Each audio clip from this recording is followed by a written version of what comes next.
Okay. Okay, I've been expecting your call. Madam, remove this your phone from loudspeaker. No verse. Now my phone be like that. Hello? Are you there? I hear, I'm hearing you. Yes. We saw a copy of your invoice for computers, printers, and laptops. Yes. Are you working on them now? Ma, the prices you quoted are way too high now. Madam, sorry, please don't call. We found the laptop you said is 1.8 million naira for 600,000 naira. Hello? Now my body network there. I can't hear you. Network is bad. Madam, we can hear you. Continue. Hello, I can't hear you. I will call you back. Their behavior not good now. Madam, now this kind behavior they kill our country. You suppose do things differently. Make Nigeria for better. Corruption not in my country. This message is brought to you by the Atn Foundation, the MacArthur Foundation, and with broadcast support from Atlantic Television Network. Corruption not in my country.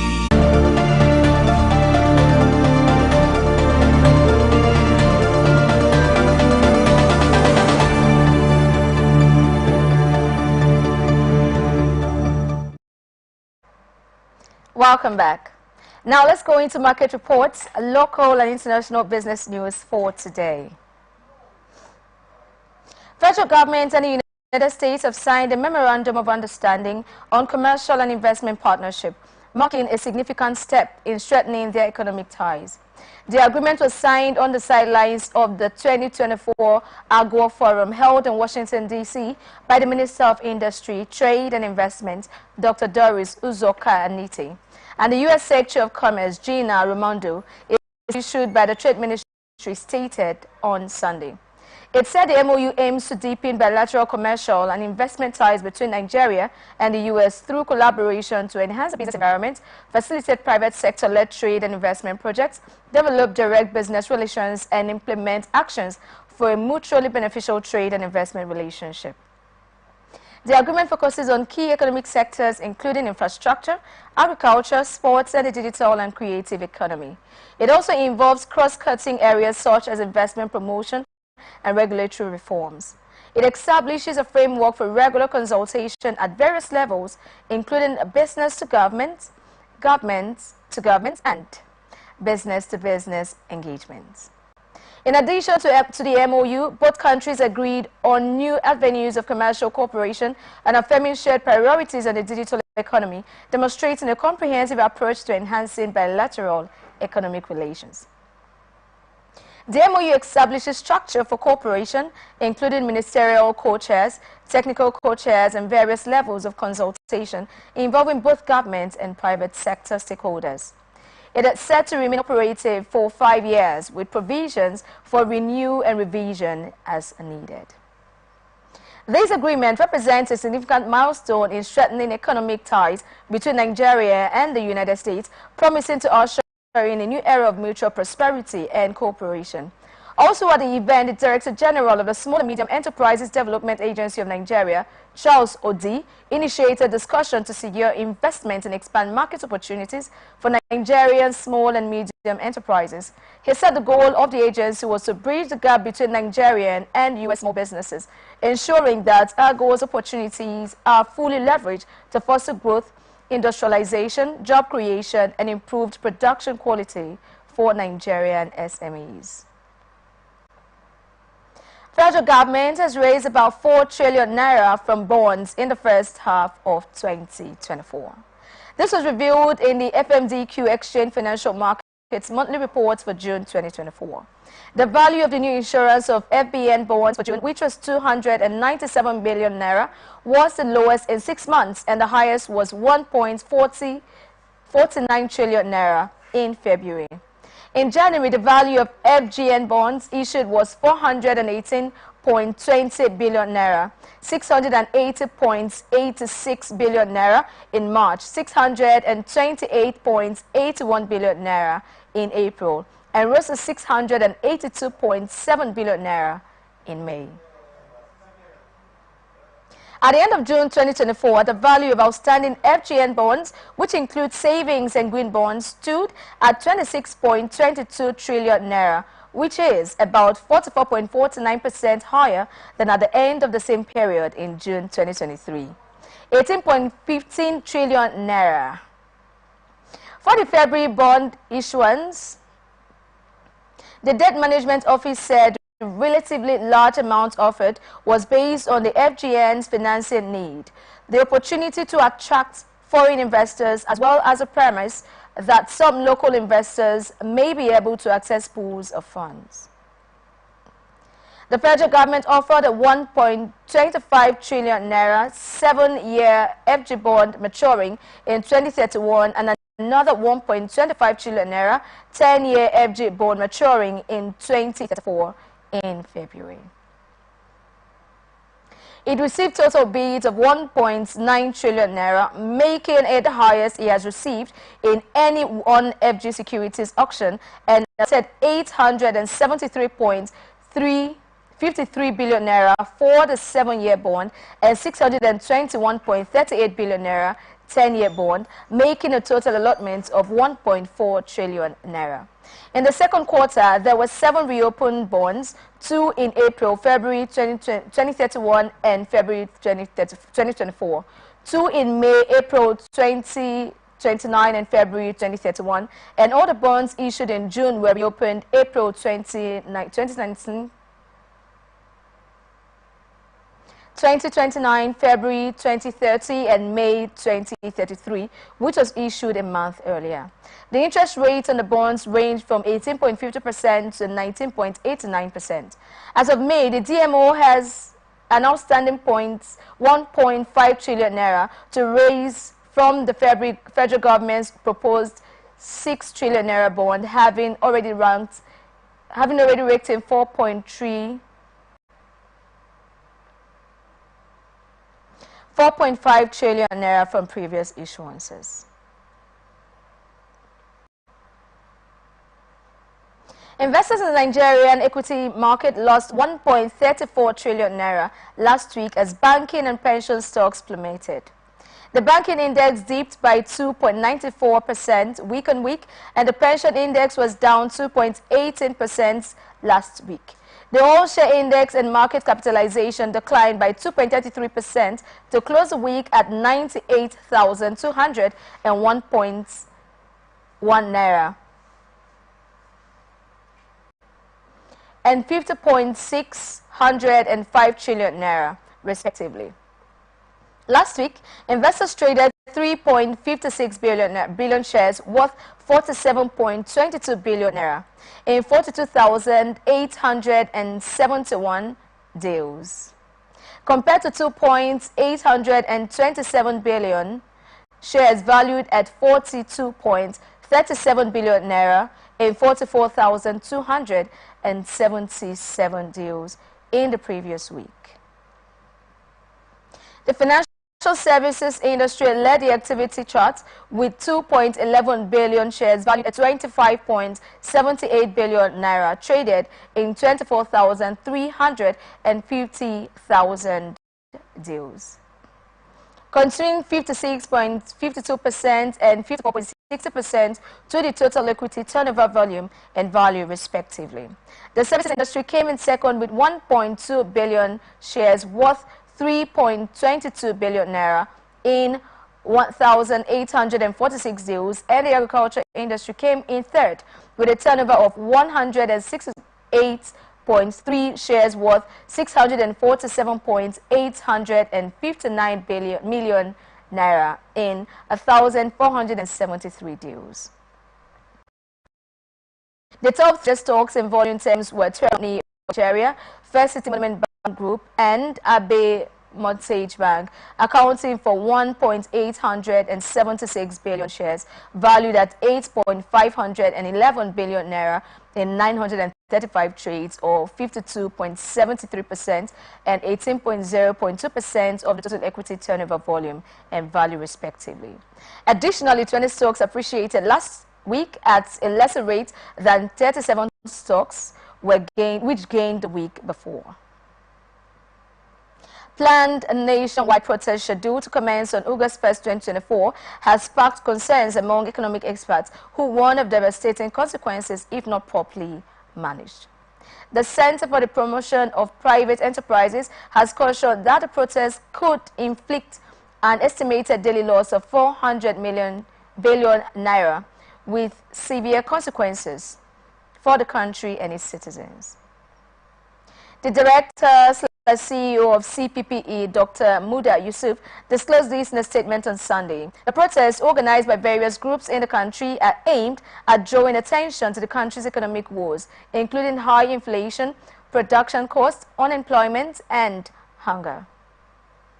However, economic experts fear that the protests could lead to shutdowns and disruptions in many areas of the economy, including trade and commerce, manufacturing and financial services. The CPPE has urged the protest organizers to cooperate with the police to ensure peaceful and orderly protests and advised that the duration of the protest should be short, possibly a day. The organization has also urged the administration to implement its economic stabilization plan to ease production costs and reduce inflationary pressures. Telecommunication companies in Nigeria have commenced the final phase of disconnecting subscribed identity module numbers not linked to national identification numbers. The disconnection was initially scheduled for April 15, 2024, but the Nigerian Communications Commission postponed it to July 31st, 2024. However, there are concerns that the telcos did not wait until the July 31st deadline before disconnecting phone lines. This has sparked outrage on social media, with many Nigerians sharing their experiences and complaints on X. Numerous users have reported that SIM cards were barred despite completing the linking exercise, and they have provided evidence of their compliance. The digital communications assistant to former President Muhammad Buhari, Bashir Ahmad, tweeted, "It seems MTN has blocked hundreds of numbers from their network today. Many people around me have complained about losing service. Has anyone else experienced this issue?" Another user, Kenshola, expressed frustration, writing, "It's so shocking to me that my MTN line will just be blocked temporarily for no just cause. I linked to the NIN for years now. What is the problem? Are we sure the state actors are not trying to stamp on dissent voices? Let's be mindful." The order of telecom operators to block SIM cards not linked to NINs is in line with a similar mandate from 2020. The federal government stated that the decision was promoted by continuous terrorist attacks, kidnappers, and banditry nationwide during the concluding period of President Buhari's administration. The disconnecting process, which began in February, has been rolled out in 3 phases. The first phase occurred on February 28, 2024, followed by the second phase on March 29, 2024, during the initial deadline on February 28, 2024. The industry regulator reported that about 40 million lines not linked to NIN were barred. Meanwhile, telecommunication operators have blamed the National Identity Management Commission for its slow response in approving customer verification requests to link their phone numbers. Chartered Institute of Taxation of Nigeria has urged the federal government to ensure the judicious use of the windfall tax imposed on the financial sector, stressing that mismanagement of the funds might lead to public mistrust. The president of CITN, Samuel Ebuluyi, disclosed this at the 4th Joint Council Retreat organized by the Association of National Accountants of Nigeria and the Chartered Institute of Taxation of Nigeria.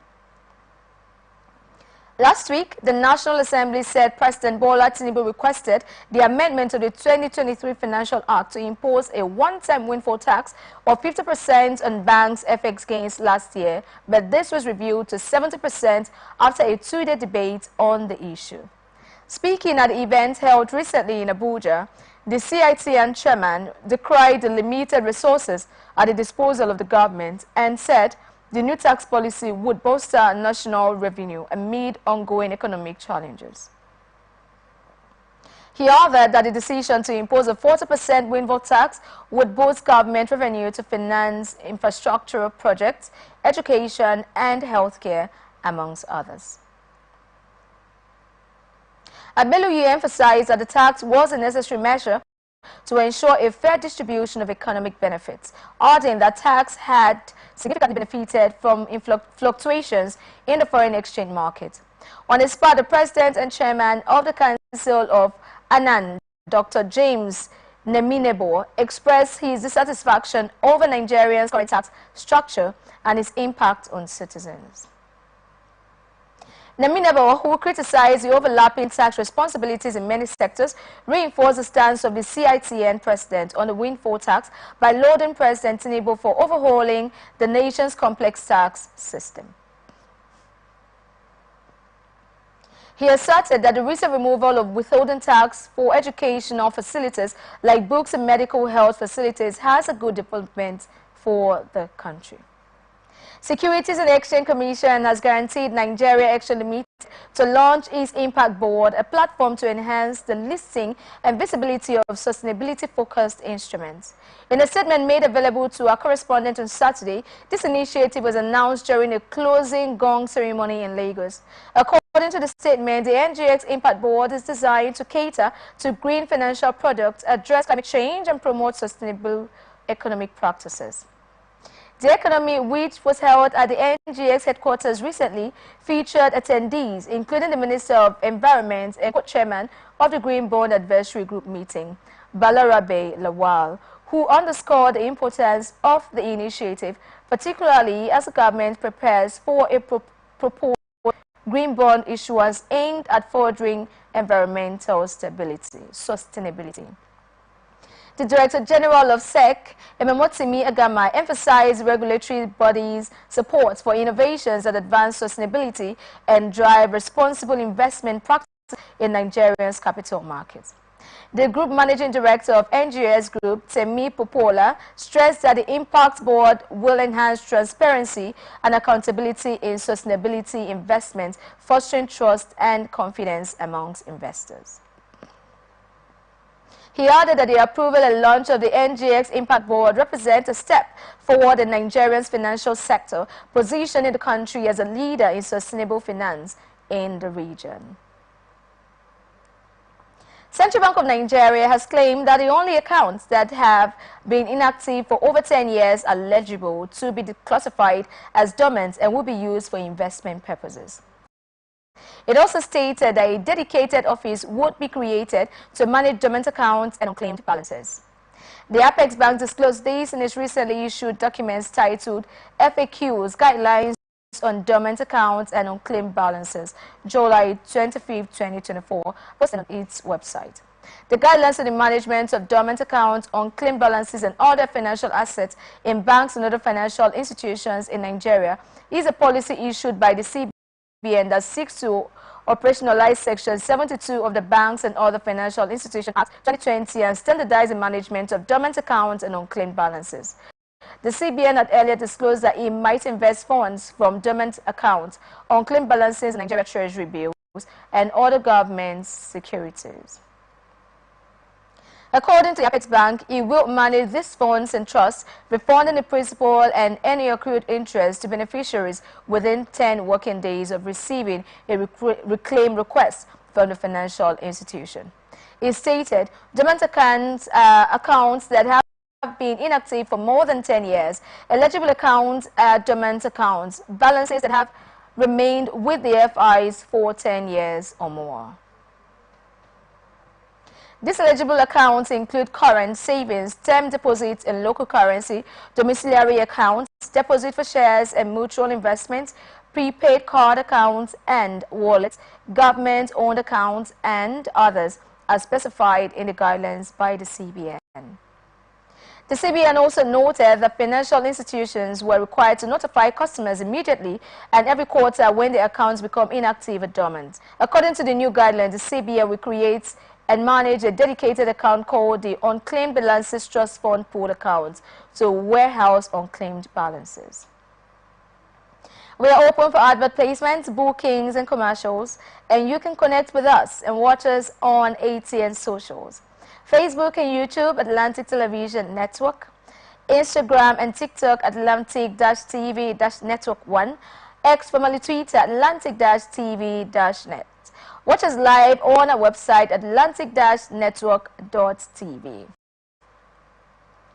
Deposit efforts by the government to attract more foreign investors into the oil and gas sector. The nation's foreign capital investment in the industry nosedived from $720 million in 2016 to $3.64 million in the entire 2023.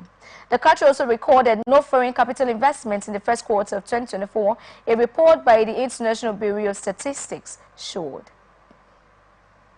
The report indicated that out of the $3.38 billion capital importation into Nigeria in the first 3 months of 2024, the petroleum industry got nothing. Capital importation is the inflow of foreign capital into a country, typically in the form of investments, loans, or other forms of financial resources.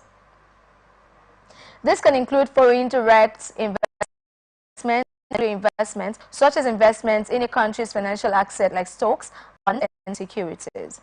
It can also be in the form of short-term loans, deposits, or other forms of temporary capital inflows.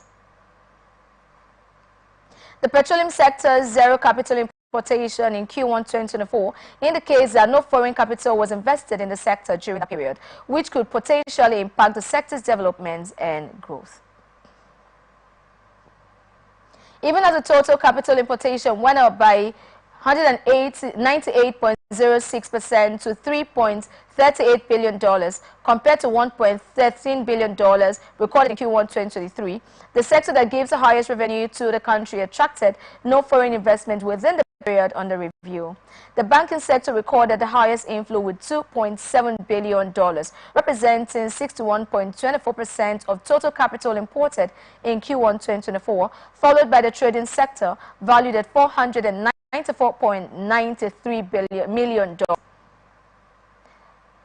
and the production manufacturing sector with $191.92 million, 5.68%. The marketing, consultancy, and construction sectors received inflows valued at $60,000, $300,000, and $610,000, respectively.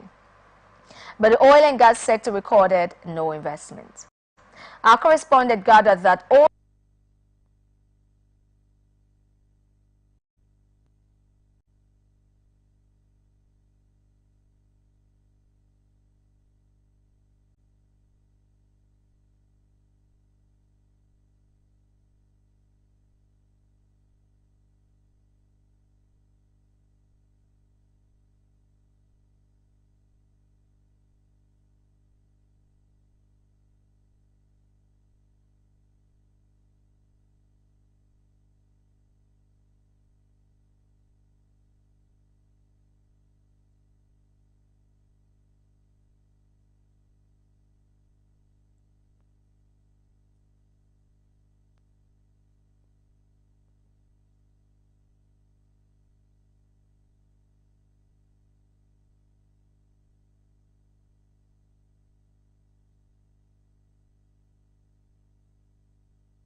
no oil marketer is going to buy petroleum motor spirits, popularly called petrol, from the Dangote Petroleum Refinery and sell at the prevalent pump prices at filling stations in Nigeria, except the Nigerian National Petroleum Company Limited, operators in the downstream oil sector, have declared.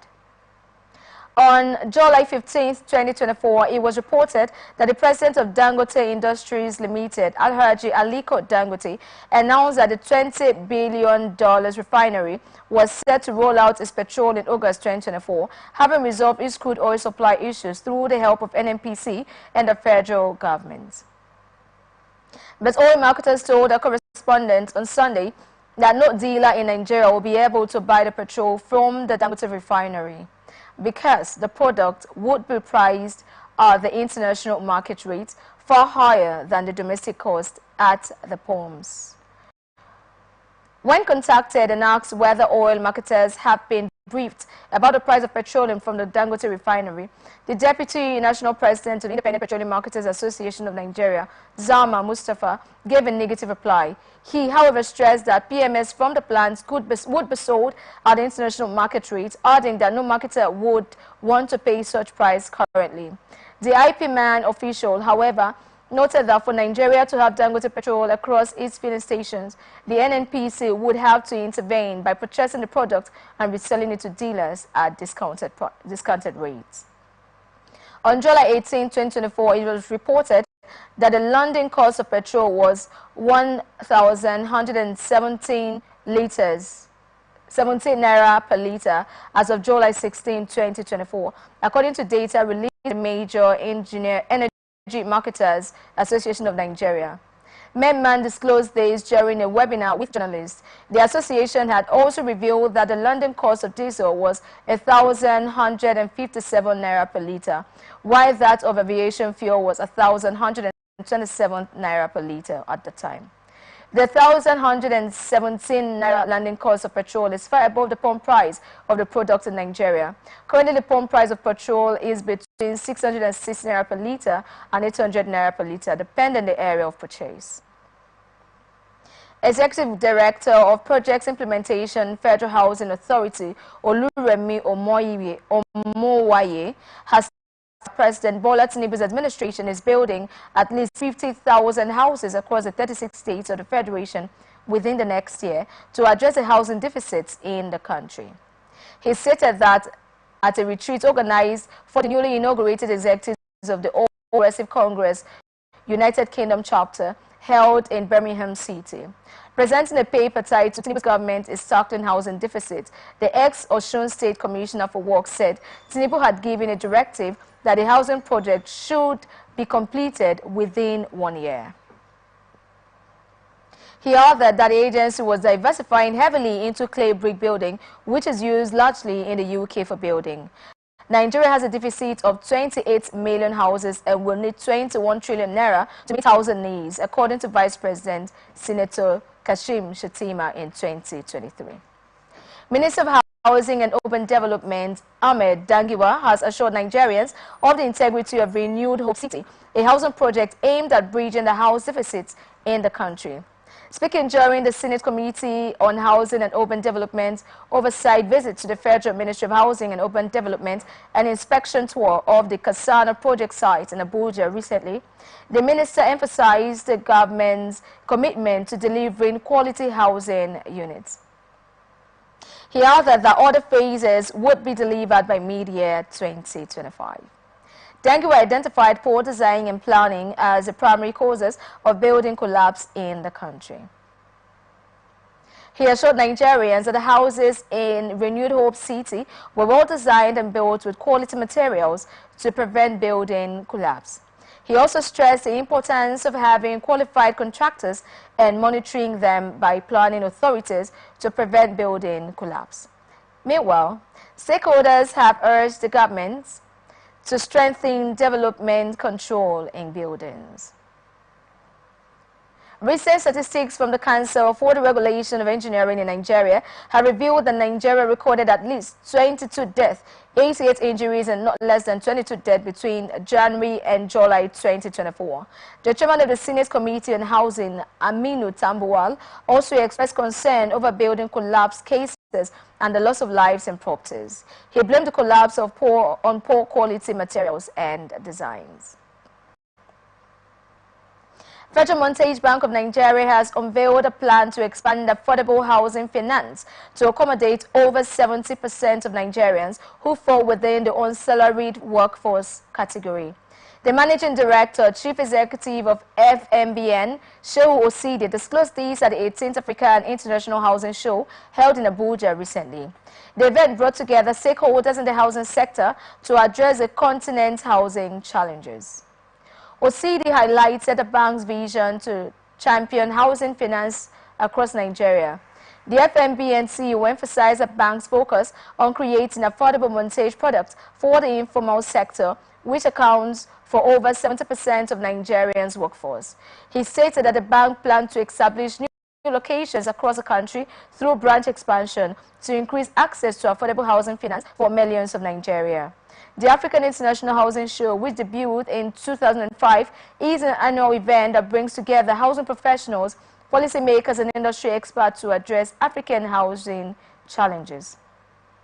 This year's event focused on innovative solutions for affordable housing and sustainable urban development.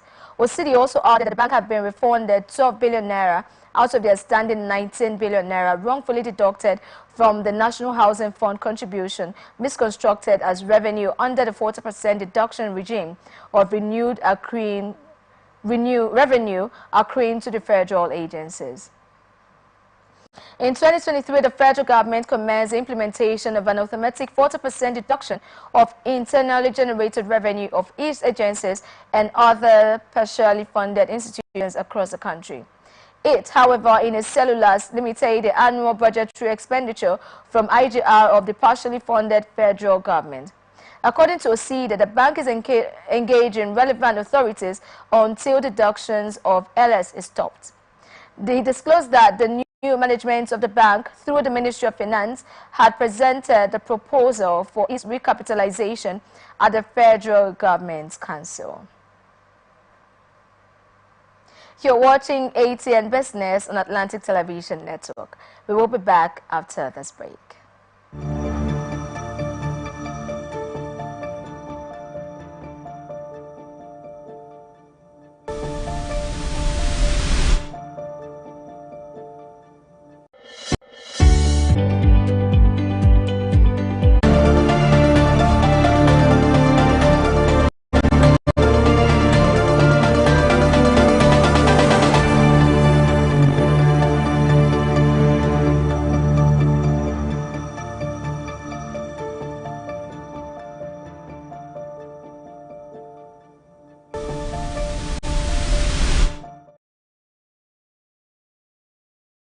Atn Business on Atlantic Television Network. Now to the rest of our stories. Italy's Prime Minister Giorgia Meloni has vowed to relaunch relations with China as she began her first visit to Belgium since taking office. Ms. Meloni met Chinese Premier Li Qiang at the beginning of a 5-day trip and signed a 3-year plan to strengthen economic cooperation between the two nations. It comes after Ms. Meloni last year removed the country from President Xi Jinping's signature Belt and Road Initiative. At the time, Rome said the massive Chinese investment scheme had failed to bring any benefits to Italy. Ms. Meloni described her trip as a demonstration of the will to begin a new phase to relaunch our bilateral cooperation. She also said the two countries have signed an agreement that aims to boost cooperation on electric vehicles and renewable energy. In a statement released by his office, Premier Li Qiang said the two countries aim to increase mutually beneficial cooperation between small and medium-sized enterprises in the fields of shipbuilding, aerospace, new energy, artificial intelligence. Italy was the only major Western nation to sign up to the BRI, one of the Chinese's most ambitious trade and infrastructure projects. The move was heavily criticized at the time by the U.S. and other major Western countries. Since coming to office in 2022, Ms. Meloni has sought to lead a more pro-Western and pro-NATO foreign policy than her predecessors. Before withdrawing from the BRI, Ms. Meloni had described the former government's decision to join it as a serious mistake. Under Ms. Meloni, Italy has moved to block a Chinese state-owned company from taking control of tire-making giant Pirelli. Rome has also supported a recent move by the European Commission to impose tariffs of as much as 37.6% on electric vehicles imported from China. Two-way trade between two countries reached 66.8 billion euros last year, making China Italy's largest non-EU trading partner after the US. The Chancellor is set to announce immediate cuts worth billions of pounds, aimed at plunging a gap in the public finances when she addresses Parliament on Monday. Rachel Reeves' plans are expected to include the cancellation of some road and rail projects, a reduction in spending on external consultants, and a drive to cut public sector waste. She will accuse the previous government of covering up shortfalls in departmental budgets and then run away. However, the Conservative Party said the Chancellor's message was designed to con the British public so that she could raise taxes. A Treasury International audit of the public finance will be published on Monday and is expected to show a further gap of around 20 billion euros between tax revenues coming in and expected spending. The Chancellor would tell Parliament that this requires immediate actions to restore economic stability and fix the foundation of our economy. Projects that could be paused or cancelled include the road tunnel near Stonehenge and Boris Johnson's new hospital program. Labour has said it will not borrow to fund day-to-day costs, which means it would only pay for things using the money it has already raised from the tax. However, Labour has previously said it could borrow to invest, leaving it some wiggle room on projects like HS2. During the election campaign, Conservatives made their similar commitments on tax and spending. Economists said at the time neither party could follow their own self-imposed rules without cuts on tax or tax raise. Before the election, leading economists warned that the sum did not add up and that the new government would face a stark choice between raising taxes, cutting spendings, or abandoning its commitment to reduce debts in the medium term. The incoming government has said it found the situation was even worse than it expected, describing it as catastrophic, with extra demands on the government's purse being uncovered as new ministers went through their department's accounts with a fine-tooth comb. China's industrial profits grew at a faster clip in June, official data showed on Saturday, even as businesses were grappling with a downshift in consumer sentiment amid a shaking economic recovery. A 3.6% year-on-year rise in profit last month followed a 0.7% gain in May, while the first half earnings were up 3.5%, accelerating from a 3.4% increase in January to May period, National Bureau of Statistics data showed. The report's data contrasted with a slowing economy, which missed forecasts in the second quarter as the consumer sector was downbeat amid job market woes and a protracted housing downturn. Roughly half of more than 10 mainland listed alcoholic beverage firms that had released forecasts for H1 earnings expected a loss marking first half. Yet, in spite of rising trade tensions, optical transceiver firms Zonji, Innolight, and CFC Optical Communication forecast multifold rises in first half earnings as the two suppliers for U.S. chip giant NVIDIA turn out to be big winners from a global artificial intelligence build-out. China is trying to provide heavier monetary stimulus to prop up its fragile economy, surprising marketers for a second time on Thursday by conducting an unscheduled lending operation at steeply lower rates. Only days earlier, the authorities cut several benchmark lending rates in the wake of a top leadership meeting, which had mapped out other major reforms.